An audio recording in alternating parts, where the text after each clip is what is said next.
Question में आपसे बोलता है, थोड़ा लंबा क्वेश्चन है। The combustion of benzene, the benzene का फॉर्मूला आप लोग को याद होना चाहिए, एग्जाम में नहीं देगा। The combustion C6H6, okay. The combustion of benzene, और लिक्विड लिख के दे दिया उसने, बेंजीन लिक्विड है, ठीक। गिव्स कार्बन डाइऑक्साइड, गिव्स, उसने ऐसे दिया carbon dioxide gas and water liquid. इस बार उसने खुद ही बोल दिया कि वाटर लिक्विड है, तो आपको कुछ सोचना ही नहीं है, ठीक। Given that heat of, given that heat of combustion of benzene, of combustion of benzene at constant volume, at constant volume is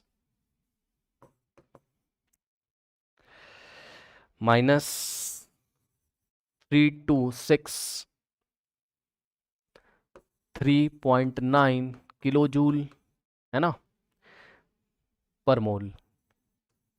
unit का भी ध्यान रखना। At 25 degree Celsius, at 25 degree Celsius temperature fix है, और chemical reaction हो रही तो number of moles change हो रहे होंगे। और heat of combustion, heat of combustion in kilo joule पर मोल, इन किलो जूल पर mole of benzene, of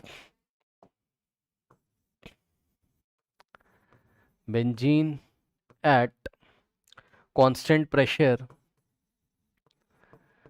at constant pressure will be heat of combustion of benzene at constant will be, और सुनिए, इस बार gas constant R भी दिया है उसने, are is equals to 3.14, नहीं 3.14 नहीं, 8.314, I am very sorry, 8.314 joule per kelvin per mole. ये क्वेश्चन में दिया, ऑप्शंस भी दिए।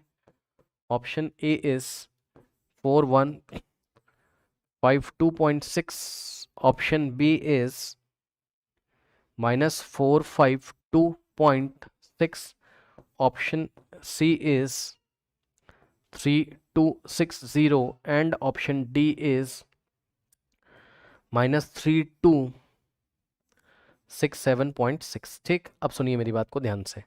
सॉल्यूशन, अब जैसे ही क्वेश्चन एग्जाम में आया बच्चे परेशान हो गए, ठीक। आप सोच रहे हो पता नहीं ऐसा क्या आ गया भयंकर, ऐसा कुछ नहीं भाई, पहले कॉन्सेप्ट समझो। कह रहा है कि the combustion of benzene gives CO2 and H2O, तो बेंजीन का कंबशन करा लोगे पहले। बेंजीन का फॉर्मूला क्या होता है, C6H6। अब जिसको नहीं पता तो बहुत गलत बात है भाई, बेंजीन लिक्विड क्वेश्चन में दिया हुआ है, ऑक्सीजन के प्रेजेंस में कंबशन कराओगे, ठीक। क्या बनेगा बताओ, कार्बन डाइऑक्साइड गैसियस फॉर्म में, और वाटर बनेगा लिक्विड फॉर्म में, ऐसा उसने बोल दिया क्वेश्चन में, ठीक। बैलेंसिंग कैसे सिखाई है इस रिएक्शन की, बताइए। सबसे पहले कार्बन बैलेंस, यहाँ 6 है तो यहाँ 6, फिर हाइड्रोजन बैलेंस, यहाँ 6 है तो यहाँ आप क्या लगाओगे 3, तो 3 2 6। अब ऑक्सीजन कैसे बैलेंस करते हो, इधर जितनी ऑक्सीजन है काउंट करके उसका हाफ यहाँ लगा दो, तो 6 2 12 यहाँ से हो गई, और प्लस 3 यहाँ कुछ नहीं तो 1, 3 1 3, ठीक। कितनी ऑक्सीजन हो गई 15, 15 का हाफ यहाँ लगा दो, 15/2, 15 का हाफ क्या होता है 15/2, 2 से 2 कटेगा, ऑक्सीजन हो जाएंगी 15, बैलेंस हो गई। इसके बाद अब देखो उसने पूछा क्या आपसे, देखो क्या क्या दिया हुआ है, तो इन्फॉर्मेशन कैसे निकालोगे क्वेश्चन से। थर्मोडायनेमिक्स के क्वेश्चन को ध्यान से पढ़ा करिए, उसमें क्वेश्चन में अपने आप इंफॉर्मेशन छुपी रहती है। देखिए क्या दिया, given that heat of combustion of benzene at constant volume, देखा देखा, heat of combustion of benzene at constant volume मतलब क्या दिया हुआ है, QV, क्या दिया हुआ है QV, और QV ही तो क्या होता है, DU होता है भाई, QV ही तो क्या होता है, DU होता है, ठीक। हीट एट कांस्टेंट वॉल्यूम में तो चेंज इन इंटरनल एनर्जी होती है। और इसी प्रकार से यदि आप देखोगे तो आपको कुछ और भी इन्फॉर्मेशन मिल जाएगी। यानी कि हम लिख लेते हैं पहले, तो जो दिया है उसको हम लिख लें कहीं साइड में ना, नहीं काम आएगा हमारे। तो डी यू कितना दिया एक तरीके से आपको, -3263.9, और यूनिट का खासा ध्यान रखना, नहीं गलत हो जाएगा सवाल। -3263.9 किलो जूल, सही है। और आगे पढ़ते हैं भाई, सवाल आगे देखते हैं क्या इन्फॉर्मेशन आपको देके रखा हुआ है। ठीक, एट 25 डिग्री केल्विन, मतलब टेम्परेचर भी कहीं नोट ही कर लो यार, यहाँ कर दें। टेम्परेचर कितना है 25 डिग्री सेल्सियस, और कभी भी टेम्परेचर डिग्री सेल्सियस में नहीं रखते हैं, केल्विन में रखते हैं। तो 273 इसमें ऐड करोगे, 25 + 273 कितना हो जाएगा भाई ये, 5 + 3 8, 7 + 2 9, 298 केल्विन। ठीक, उसके बाद कह रहा है हीट ऑफ कंबशन, आगे पढ़ना भाई ध्यान से। Heat of combustion in kilo joule पर mole of benzene at constant pressure, यानी कि heat of combustion at constant pressure, यानी कि ये क्या दिया हुआ है, heat of combustion at constant pressure, at constant pressure वाली हीट कौन सी हीट होती है, क्यूपी। और क्यूपी किसके इक्वल होता है, डेल्टा एच के, यानी कि डेल्टा एच कितना दिया हुआ है,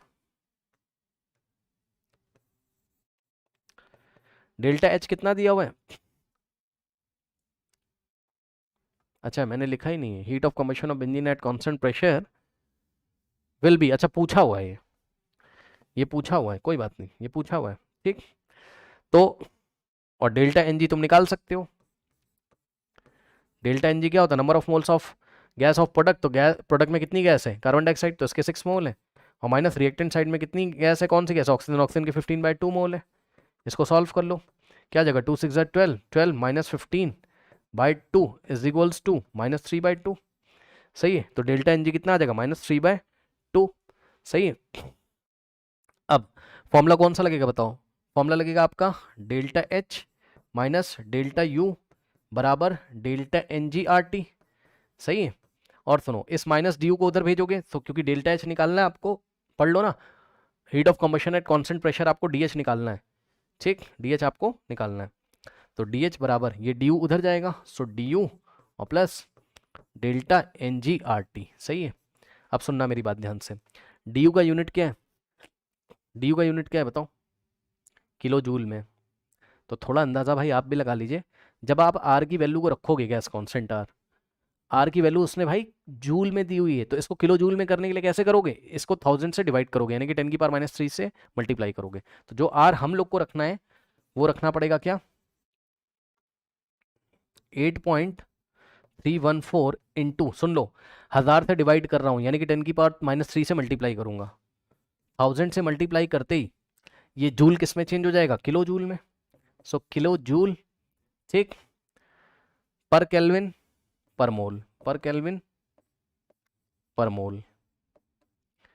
कुछ बच्चे कहते हैं आर की वैल्यू सर 10⁻³ से क्यों मल्टीप्लाई करके रख रहे हो, क्योंकि ये जूल में दिया हुआ है तो हमें किलो जूल में रखना है, क्यों, क्योंकि डी यू हमें किलो जूल में दिया, और डी एच भी हमारा किस में आएगा, किलो जूल में। बस अब रख दो फॉर्मूला,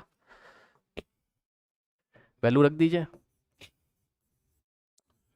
डी एच निकालना है बराबर डी यू दिया है क्वेश्चन में, और delta N G R T. ठीक, चलिए रखते, डी यू कितना भाई, किलो जूल में दिया है डी यू, चेक कर लेना, -3263 -32 -3263.9, ठीक, -3263.9 -3263.9। और सुनो ये प्लस किस में चेंज जाएगा, माइनस में, क्योंकि डेल्टा एन जी नेगेटिव है। ठीक, डेल्टा एन जी कैसा, नेगेटिव, -3/2, तो डेल्टा एन जी की जगह कितना रखा, -3/2, और इंटू में आर, आर कितना है 8.314 इंटू 10⁻³ देख लो, आर कितना है 8.314 इंटू 10⁻³, और टी की जगह कितना रखोगे, टी की जगह 298 केल्विन रखोगे। अब इसको सॉल्व कर लीजिए भाई, है ना, तो मैं कैसे करूँगा इसको, 2 1 ज़ा 2 4 द 8 बन जाएगा। ठीक, अब सुनो, यहाँ से हो जाएगा -3263.9, और माइनस का 3 बचा, इंटू 8.314, ठीक, इंटू, अब देखो ये 149, और ये 10⁻³ नीचे जाएगा, यानी कि 149 10⁻³ 1000 से डिवाइड लगा रहा है, तो कितना आ जाएगा बताओ? 149 अपॉन 1000 कितना आ जाएगा बताओ? 0.149। तो इसकी जगह कितना लिखोगे?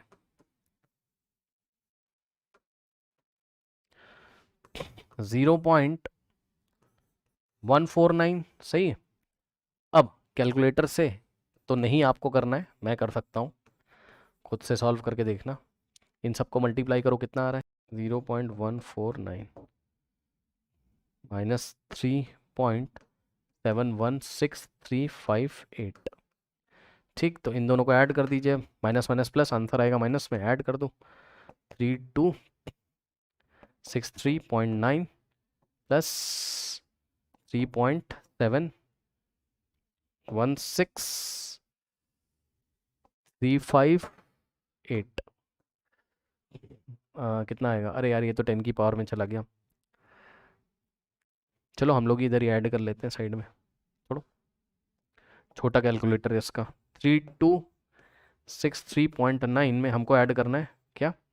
3.7, सो 3.716, बस इतना ले लो काफ़ी। यहाँ 6 ऐसे ही, 1, 9 + 6 16, 1 7 6 2 3। ठीक, कितना आ जाएगा? माइनस का 3267.616 किलो जूल। ठीक, किलो जूल, किलो जूल पर मोल, किलो जूल, ये एक्चुअल में किलो जूल पर मोल था ना, तो ये भी किस में आएगा? किलो जूल पर मोल में। कोई ऐसा ऑप्शन है भाई? 32 मतलब 3267 616, 3267 616, option D is the correct option.